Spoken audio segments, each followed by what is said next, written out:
This is the Tarot and Oracle forecast for the month of October 2018. We have a look at the big energies here, which will touch on most of your lives in one way or another, or it could tell the entire story for you for the month. If you would like a personal or private reading, or that incredible soulmate reading, or perhaps a weekly heads-up reading for your star sign, please go to my website. You can purchase all the readings there or book them. And coming up next, you will see a sample of the layout that I would use for a weekly heads-up reading, and you would receive an audio recording of what's happening for the week for your star sign as well. Leo, we're going to start with a relationship reading, move on to a success reading, then a happiness reading, and finish off with your all-important overarching big energy theme for the month of October. So your relationship cards, I will repeat as always, I use the angel romance cards, but it doesn't necessarily have to be a romantic relationship we're speaking about here. I also read what it says on the cards, but it doesn't also necessarily have to be literally what is written on the cards. There's more to the messages than that, and when you do a spread of cards, there's a longer, bigger, better, expanded message. Okay. The chemistry card says there's a strong magnetic attraction here. Let your friends help you says ask for and accept support from others. Deception says someone is wearing a spell. Let me try that again. Someone is wearing a false self mask in this relationship. That is a tongue twister. Children says your love life is being affected by children.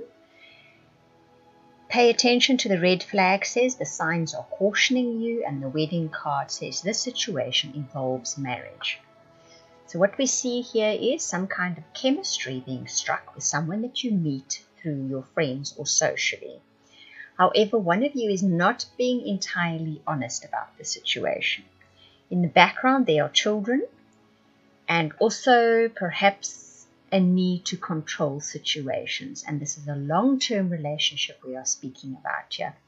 Message comes through for some of you. Watch out for someone that is actually married and that makes a play for you. That's just for some of you. For others of you that are in committed partnerships or relationships, you will find that if you let go of the need to control, if you rekindle that childlike energy within yourself and become truly yourself again, you will get that chemistry by being more sociable, basically. And being more sociable, more lighthearted, not trying to control things and not pretending to be somebody that you aren't.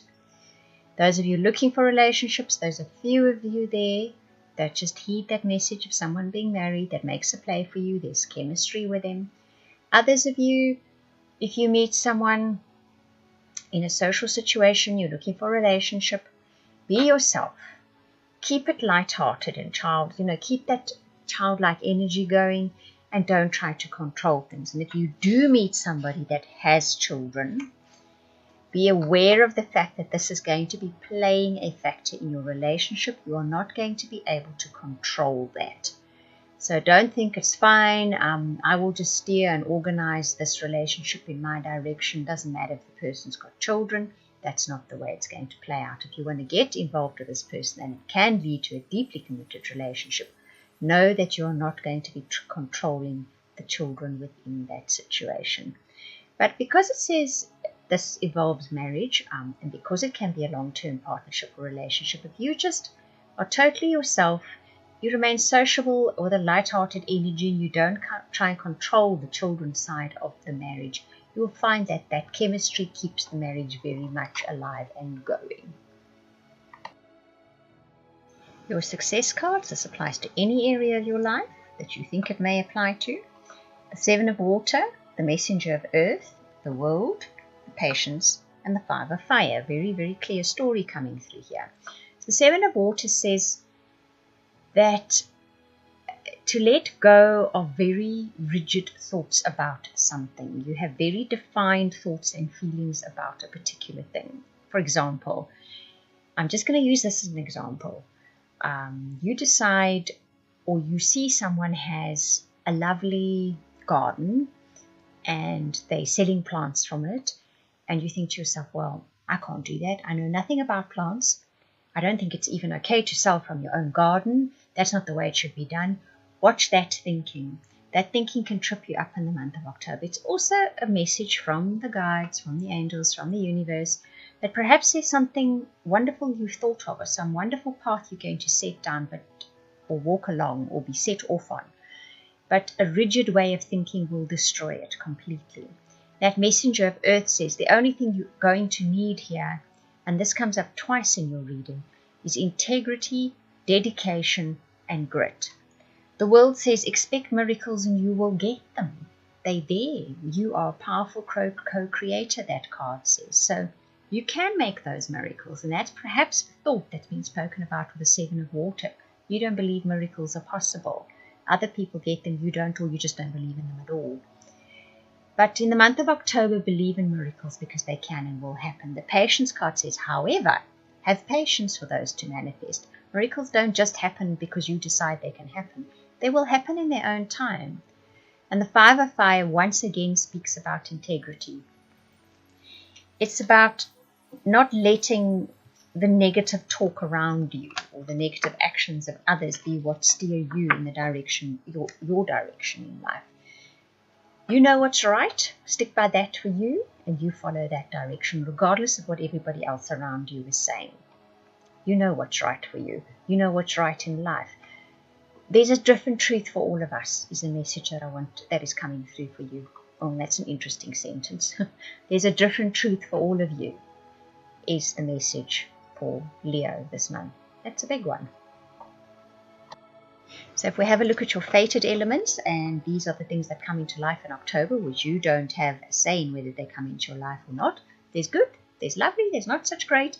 How you respond to them is the direction life will eventually take. You get the 4-leaf clover, the shark, the desk, the teardrops, the torch, the cheerful, the door, dark woman, dog barking, and star. The 4-leaf clover says there's great good fortune. I see that in your reading. There's a miracle for you guys in October. The shark says take care or there will be loss of material wealth. Don't squander is the message that comes with that card. The desk says pay attention to your work. That could be the leakage. That could be the hole through which that material wealth falls. Do not let yourself be sidetracked from keeping your eye on the ball, right? Teardrop says great personal sorrow. Torch says spiritual development, enlightenment, awareness, and understanding. Something made you very unhappy. It's not going to happen in October. I think it's already happened. It's caused a deep feeling of sorrow for you. It could be a loss of faith. That's a message I'm getting. Some of you have had a loss of faith. But in October, you overcome that and you see things differently once again. And you have some kind of enlightened aha moment as such. Cheerful says someone new is coming into your life.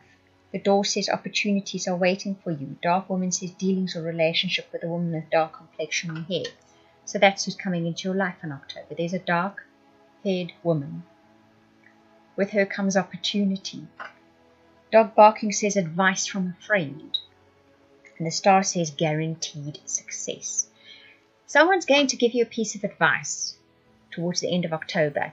That advice will set you on the road to success. I will always say, don't necessarily look at the person who gives you that advice and judge the advice by that. Your angels, your guides will use, even your higher self, will use other people as a mouthpiece for messages they want to give you.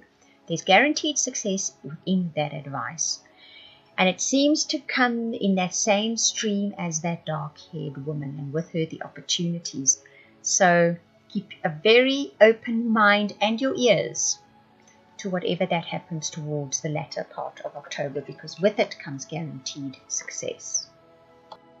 Your final card, which is the overarching energy for the month of October for you, which embodies your direction, your goal, your thought pattern, no matter what you do in October and what you apply it to, is align and take action. I think it is very apt for this reading. There's an opportunity for you. There's an opportunity for a miracle happen. There's a portal opening for you, a door opening for you. But you need to be lined up, 1, to even see it, and 2, to take action when it occurs. If you miss it, it's missed for now. Doesn't mean it's never going to come around again, but it could be quite a while before that opportunity comes your way again. Be ready. That means letting go of the negative thought, the those things that stop you, those things that are preventing you, those self-thoughts, those self-words, that self-programming that prevents you from reaching your optimum, your potential of believing in miracles. Let go of that so that you can align yourself to taking action to something or with something that is an amazing opportunity that will guarantee you success in the month of October. Right, I hope you enjoyed that reading. If you would like a personal private reading, I'm just going to repeat again, or that amazing soulmate reading, please contact me via the links in the description box below. You can either email or go to the website and book or purchase a reading. I want to thank you for watching, listening, commenting, liking, and subscribing. And also to those of you that are sharing my videos, a very, very special thank you. I truly appreciate it.